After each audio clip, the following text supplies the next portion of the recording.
আমার হলের room number ছিল 555। হল মসজিদ থেকে নামাজ পড়ে আমি আমার রুমে বসে পড়ালেখা করছিলাম। হঠাৎ করে আমার রুমে দরজা ধাক্কা দিল।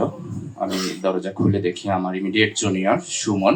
ও আমাকে বলছে আপনাকে 462 নাম্বার রুমে ডাকছে। 462 নাম্বার রুমটা ছিল ছাত্রলীগের পরবর্তী কমিটির কেন্দ্রীয় সহসভাপতি গোলাম রসুল বিপ্লবের।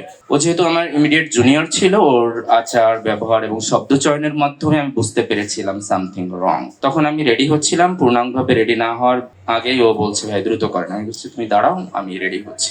পরে আমি রেডি হতে না হতেই হলের পরবর্তী কমিটির সেক্রেটারি মেহেদি হাসান, যে পরবর্তীতে কেন্দ্রীয় কমিটির সহসভাপতি হয়েছিল, মেহেদি হাসান, এরপরে হচ্ছে তুষার, আহসান হাবিব রানা সহ ছাত্রলীগের 15-20 জন ক্যাডার আমার রুমেই দ্রুত চলে আসে এবং আমাকে টেনে হিসে আমার রুম থেকে নিয়ে, আমার রুম যেহেতু 5 তলায় ছিল, 5 তলার সিঁড়ি দিয়ে 4 তলাতে আমাকে নিয়ে 462 নাম্বার রুমে আসলো।